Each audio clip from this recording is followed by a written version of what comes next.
Yeah, I've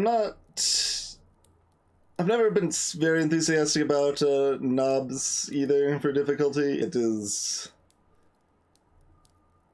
in some in some ways, it's almost it's weird, right? It's like I like having a lot of player options and agency broadly, but on the other hand, it kind of feels like the devs are, rather than kind of doing the job of figuring out what good difficulty is and progression there and options in that front, it's just like, here's some difficulty things, do what you want. Like, and like that's not necessarily a bad thing. There's several games that have that, from Bastion to Hades to AI War, and it can certainly work fine, but like I've never been a big fan of that style myself.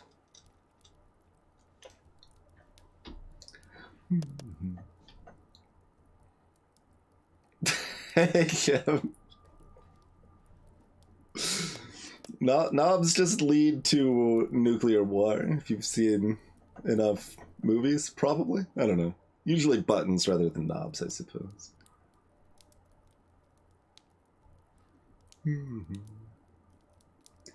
Yeah, I mean, it's kind of weird, Drunk Tiger, although that said, like, it's weird, right? Like, I say that, but I also want... I want knobs to make, as an option available in games, to make it easier more than a way to make it harder, I guess. Like, I do think Dark Souls, for example, should have accessibility options to make it easier. Like, that's just a good thing. Like, Celeste is better for having that, and other games are better for having that as well. But I am enthusiastically in favor of those options, from like having ways to make games easier for people who need/want. Doesn't have to be a need, it can just be a want, to utilize those options. But in terms of using them to make it harder, I'm a lot less enthusiastic, I guess I would say. Options can be bad, Sabito. That's an easy spot to get caught in to some extent. That's an interesting thing with game design, right? Like, it just feels like more options should be better. That's actually even more than just game design. This is marketing, I guess, in general, like anything like that. But more options is not necessarily a good thing. Take I don't know, like t-shirt sales, for example. If you just offer a huge number of options, like, oh, you can choose whatever shirt color you want of these 25 shirt colors, and we've got these, like, you got your size, you got like a bunch of styles in addition to the shirt colors, like, that's going to generally decrease your sales, because it's a cognitive load, basically. Like, having a bunch of extra options is messy and confusing and more than people want to deal with. You can definitely hit some option paralysis and stuff like that, yeah. And that does apply in game design too, right? Like, yeah, you also have some FOMO, some fear of missing out on that realm as well. I did play some Time's Up when I played in person, Sigma Jargon, and I did, we did have Dr. Strangelove as one of the cards. That was like a week or two ago. So there was some riding the bomb being charaded. But yeah, additionally, like, a game can be worse for having more options because you allow the player to make the game experience worse for themselves by giving them more options. And, like, it's easy to be like, oh, no, well, it's the player's fault if they make it worse for themselves. It kinda isn't a lot of times. Like, one kind of forced example, but, like, you take like FTL and say all you're doing that you're changing FTL is you're adding the option to save anytime you want. You could still play it exactly the same way without saving anytime you want if you wanted to, but you just add the option to save anytime you want with no disclaimer, no comment about it at all. You just can go to the options menu, save, and you can reload anytime you want. FTL is absolutely a worse game if it has that option. Because it encourages players to rob themselves of a more interesting, deeper experience with the game. because if they see the option to save, most players are going to use it, and the game will be stupider because of that, and they'll be like, okay, whatever, that was kind of fun, and then just kind of not play anymore. So it's interesting. Like, it just having options is not inherently a good thing, is basically the takeaway. It's just it needs to be handled well, right? Like, there's a lot of different ways you can handle these things, and yeah, like we even talked about it earlier, Sabito. Like, I specifically said I like it the way it's handled in Celeste.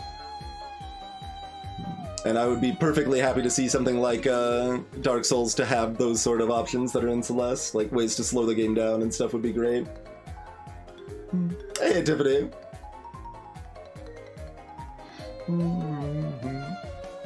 And it's also a thing like in, say, board games or something, having a lot of options leads to analysis paralysis, where having too many options, especially options that aren't very meaningful, but like matter somewhat, if you're giving the player too many choices in game, that can be bad, because then people are spending a lot of times min-maxing over things that aren't that interesting but still matter enough they feel like they should care about them.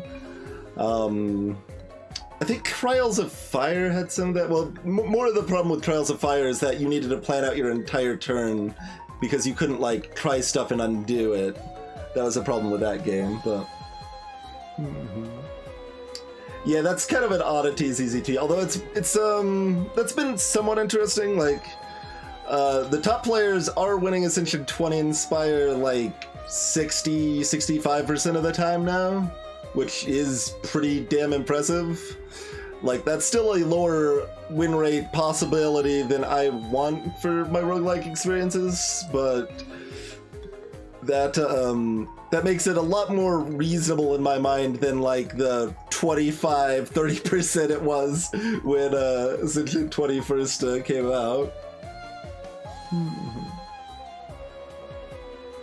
Yeah, like that could make a lot of difference, Sabito. Like that specifically would make a lot of difference, but like that would be the same number of options, it's just framed differently. Framing matters too, right? There's a lot of factors, right? Like nothing's ever just black and white, like this is always bad, this is always good sort of thing, but I think it would potentially be fine if FTL did have a save reload option if it was very clear that like we don't recommend using this, but it's available in case you want to use it anyway, basically. Because, you know, there's...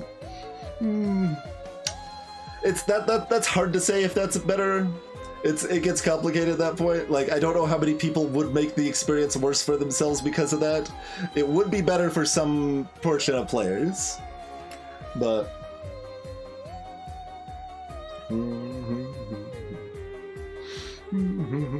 Well, it depends on where you're measuring too, right, Drunk Tiger? There's a streak of like 24 or so for Watcher, but I don't know how many runs that is over for Life Coach, because I thought Watcher was still only about 75% for most people. Like, if you're talking like, say, Jorbs or Baylor Lord or something, I don't think they're over 75% with Spire, but like... It's always hard to figure out where to draw the line on sample sizes like that for win rate.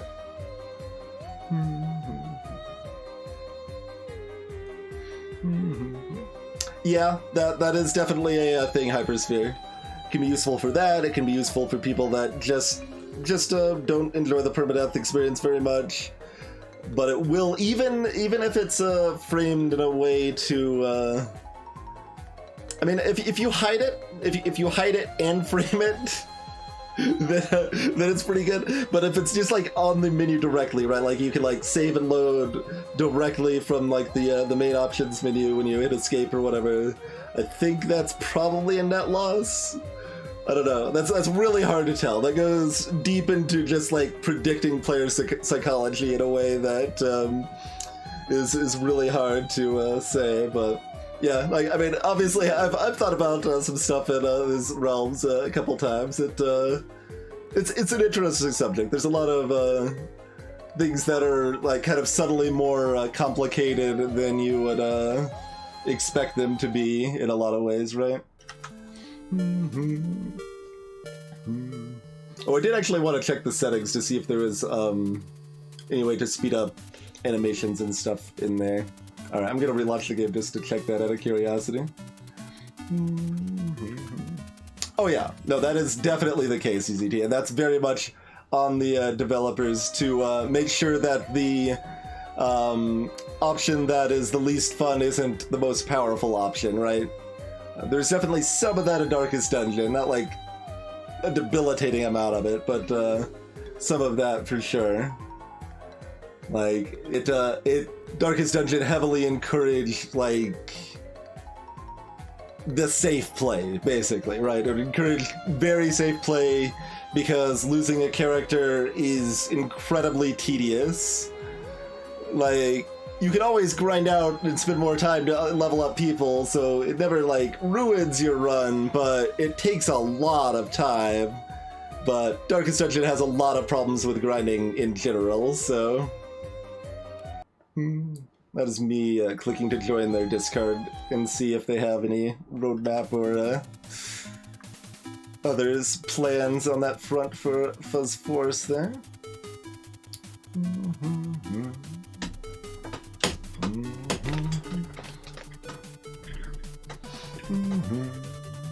Yeah, exactly. That could be a problem if for the Dice Master, but yep, exactly.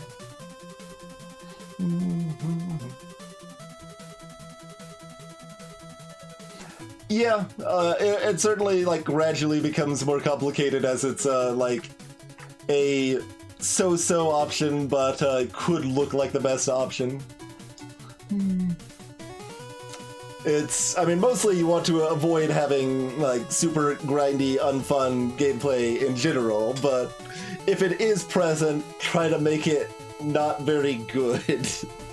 That's definitely part of it, yeah. But basically what we're saying here, if we want to sum up, is that game design is difficult. And there's a lot of subtle things that go into it that are not necessarily super obvious. But, like, yeah, I mean, a good example of something that's common in a decent number of roguelikes, especially because Binding of Isaac popularized it, is just, like, tediously shooting fires and poops in Binding of Isaac for a small benefit. It's something that if you optimally want to have your best chance of winning the run, you will do every time, but it's just an extra tedious thing you have to do. It's not engaging, it's not interesting, it's not challenging, it's just a tedious, grindy thing you have to do if you want to have a better chance to win. Like, it's on the surface, it feels like, oh, okay, just a random little bonus, that's kind of fun, right? But in practice, it's just tedious and not good.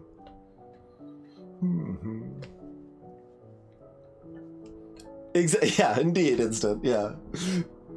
The, restrictions make it all be very fun. Yeah, like, if it's really fast, I think it's pretty fast in Hades. I don't actually know. It's been too long since I paid any attention to that. Like, if you destroy it instantly, like, casually as you're walking by, that's obviously better.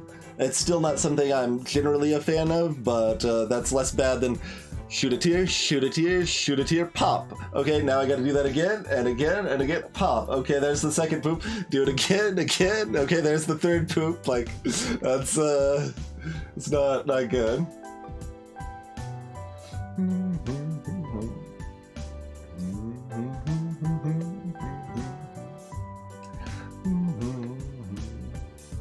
Test to pay attention. I mean, I'm also not super fond of pay attention, but I mean, that's also potentially biased from streaming, which makes it a lot harder to notice specific things like that, but you know.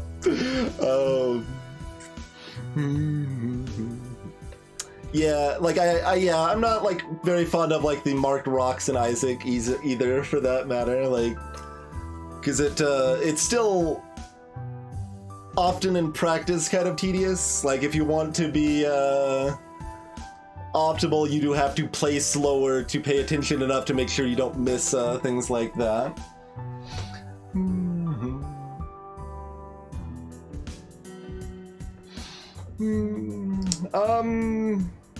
Well, to be clear, drafting the deck Drunk Tiger did not originate with Slay the Spire, right? I mean, we've got Dream Quest, if you want a pure roguelike deck builder that came before Spire, or Coin Crypt, which is based on the same concepts, but not quite a deck builder, but close. It's used decks build concepts. So it's not like Slay the Spire created the genre. And of course, the deck building genre was created with Dominion in 2008, and that's a physical board game, and that's had Thunderstone and, you know, plenty of other deck building board games after it and stuff. So it's not like Slay the Spire did all of that first. I think Dream Quest is also 3X. Like I think a lot of it, a lot of the design ends up following a lot of that structure just because it ends up landing at a satisfying game length, right? You have a game length that's long enough to make you invested, but not so long that it feels like overbearing or like too much to deal with, right? So that's I think that's the biggest reason we often see kind of that like 3-act structure.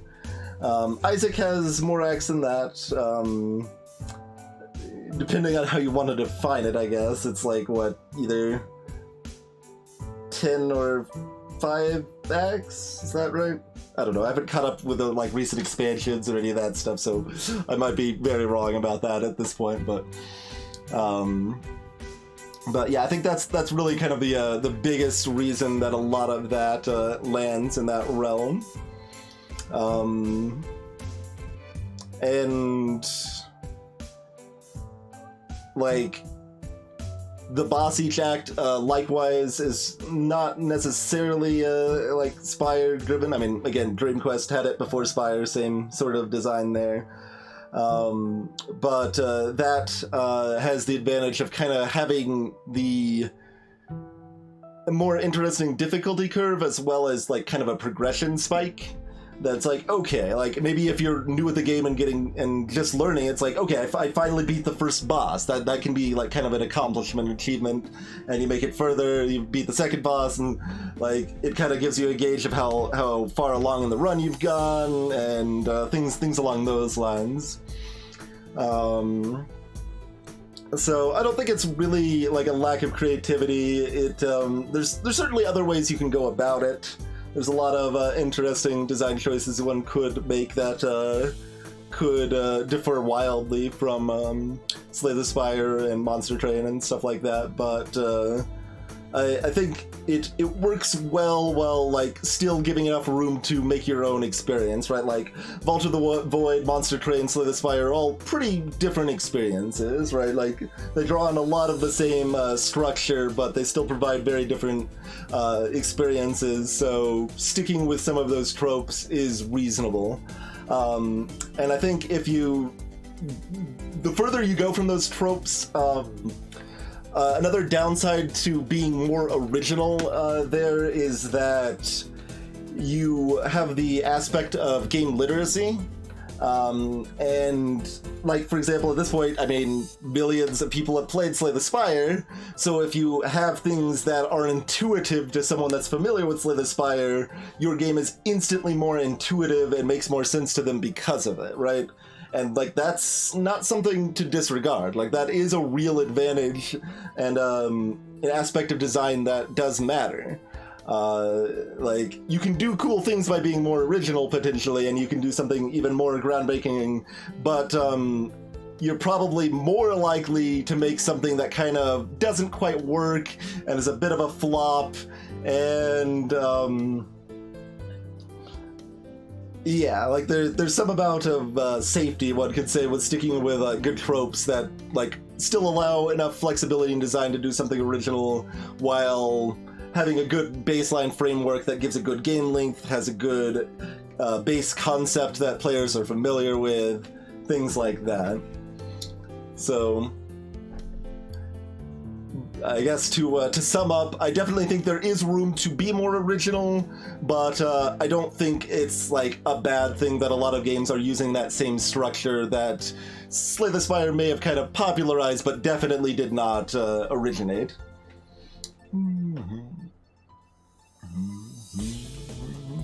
And being streamable is definitely a factor. Yeah.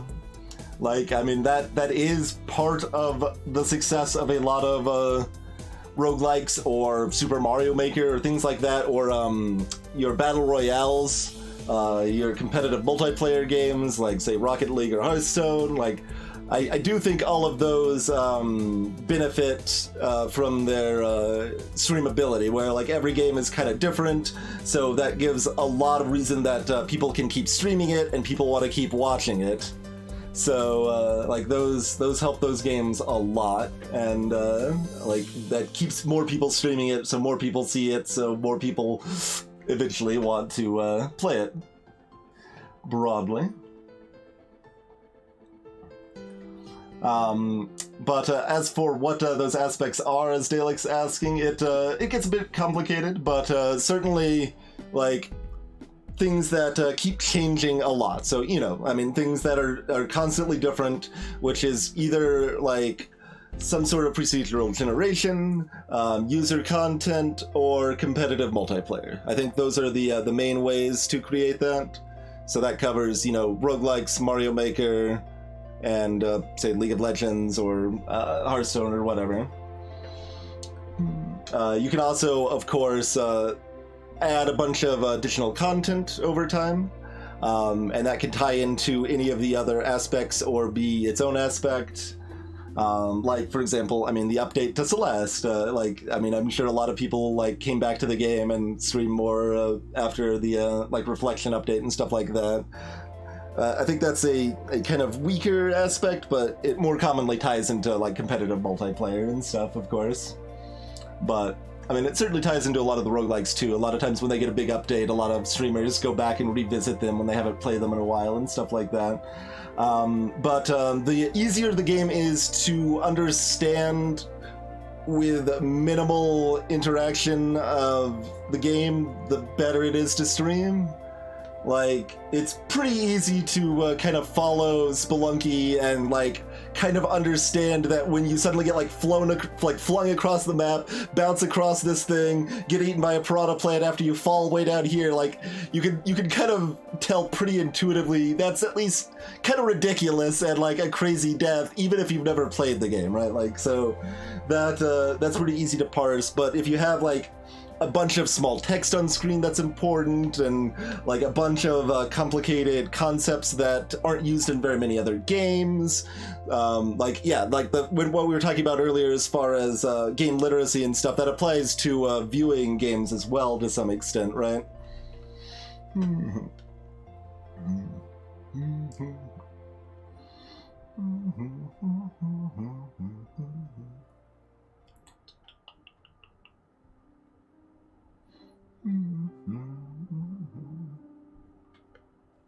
And like story-based stuff, you know, can be fine streaming experiences, and like most predominantly it works best with stuff that people really love, and that has various noteworthy moments that makes people like excited to see someone else experience those noteworthy moments. So Undertale, One Shot, Subnautica, Doki Doki Literature Club, things like that are narrative games that tend to still stream pretty well because they are games that people get really passionate about, and they're really excited to see other people experiencing like key points of those games.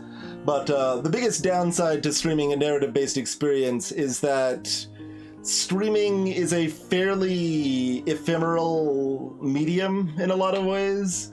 I mean, like, I've got 1,000 VODs saved and people can go back and watch them, but most commonly people are kind of coming in and leaving streaming pretty constantly, right? So, like, if someone misses a stream of a, like, pure narrative game, like, I don't know, Ikenfell or something like that, it can be a lot harder to like just hop in another stream and kind of pick up on what's happening and just go from there. Like, if they're invested enough in the story, of course, they can go back and watch the VODs and stuff like that, but it's definitely a bit harder to sell as a streaming experience for something like that. And I mean, that shows pretty clearly in the viewership numbers of games like that. Like, I'll still caveat that it's potentially more experienced than, or more complicated than that, because I imagine a decent portion of my broader viewer base is specifically more interested in games like, you know, roguelikes, etc. So that if I'm like playing a more narrative-based game, they might just be less interested in that in general. But I do think definitely the fact that it's harder to follow on stream is definitely part of the factor too.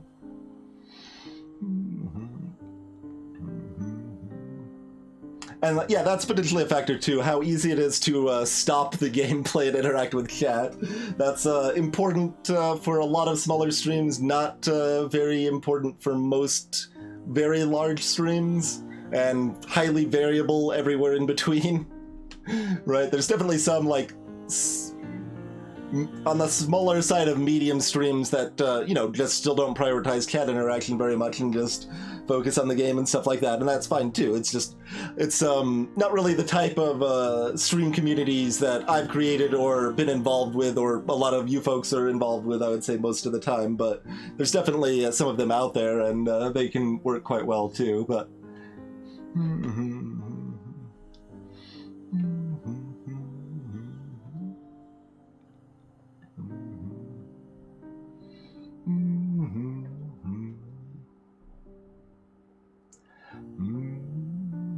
And greetings, by the way, Brisbane. We're still catching up on chat here.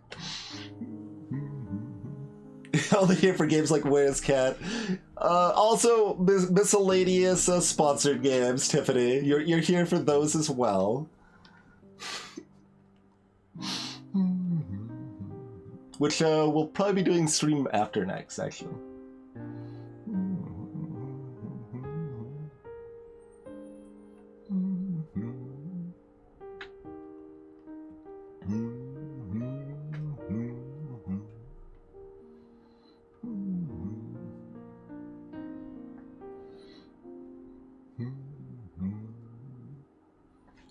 But yeah, it's definitely like, to some extent you're working against player knowledge. If you're doing something different just for the sake of it being different, it isn't like, that's probably a mistake. Like, as far as, you know, comparing to Slay the Spire, right? Like, you're like, oh, it's exactly like Slay the Spire poison, but it happens at the end of the turn instead of the beginning. Like, maybe that's better for your game design and it might be worth it, but if you're still calling it poison and it looks really similar to Spire Poison but works just a little different, like, that's just a weird knowledge gap that, like, confuses players that are often already going to be more familiar with Spire and stuff. So it's potentially shooting yourself in the foot if you try to make things different just for the sake of being different, right? But if you know you're actually doing something more unique with it and it works actually differently, that's fine. Like, obviously it doesn't have to work the same way, but it's just another kind of consideration for game design.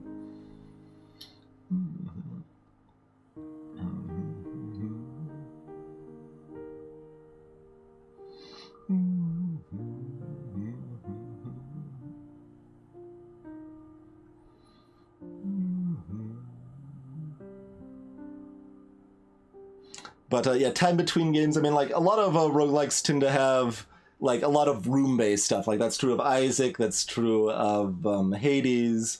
There's the areas in Spelunky, which are all fairly short. And all of those have a natural pause point where it's like, okay, I played this room for a minute and a half, and now I will look at chat. Like, that works quite well. Necrodancer doesn't really have that unless you leave on the splash screens for the bosses, which I specifically leave on so that I have that pause to look at chat. Because otherwise there is no natural pause point.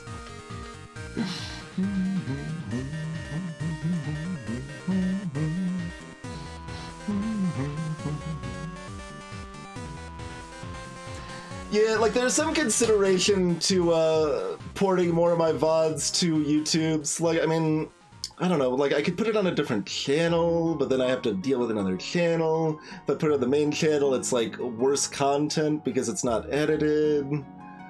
Like, I don't know.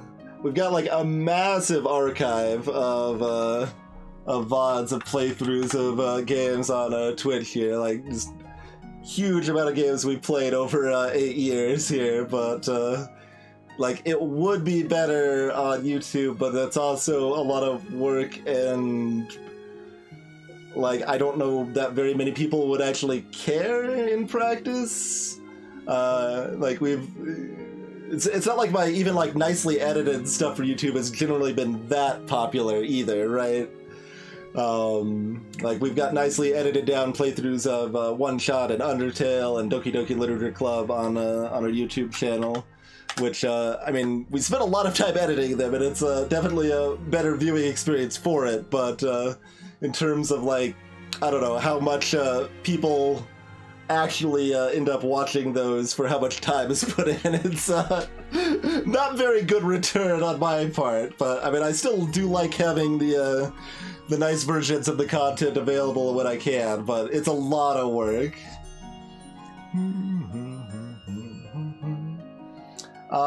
These headphones are somewhat new, Dalek. I got them as a replacement for my broken ones. When did I get these? Like a month and a half ago or something? They are fine. They are like very much 4-star headphones. They are cost something. I don't remember. Oh, UR20s apparently. They are very cheap and they sound fine, but they do not stay on my head especially well. So that's definitely a downside and a little annoying to deal with.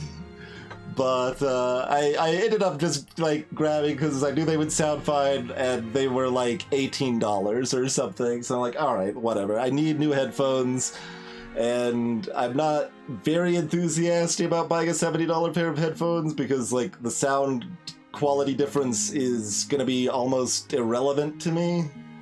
So, meh. I mean, if I could have like a $30 pair that sounded the same as this, but actually stayed on my head better, I would probably be down for that, but...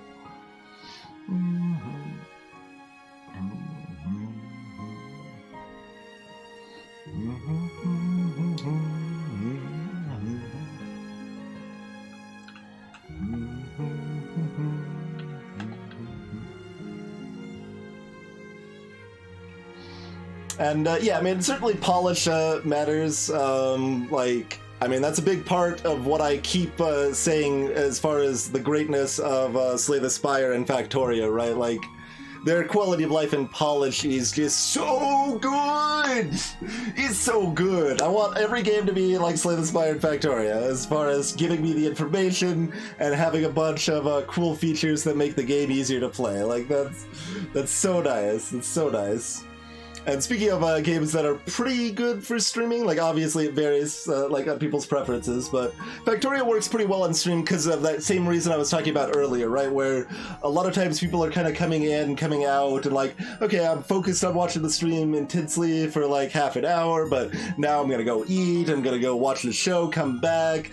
Like a lot of people are ebbing and flowing on streams like that pretty regularly, and Factorio works really well for that. It's like, okay, let's see what progress has been made on the base in the last hour and stuff like that, and like it or even like on the next stream, like you missed a stream and it's like, okay, well what did I miss, what all progress has been made, like you'd kind of catch up that way. That works pretty well.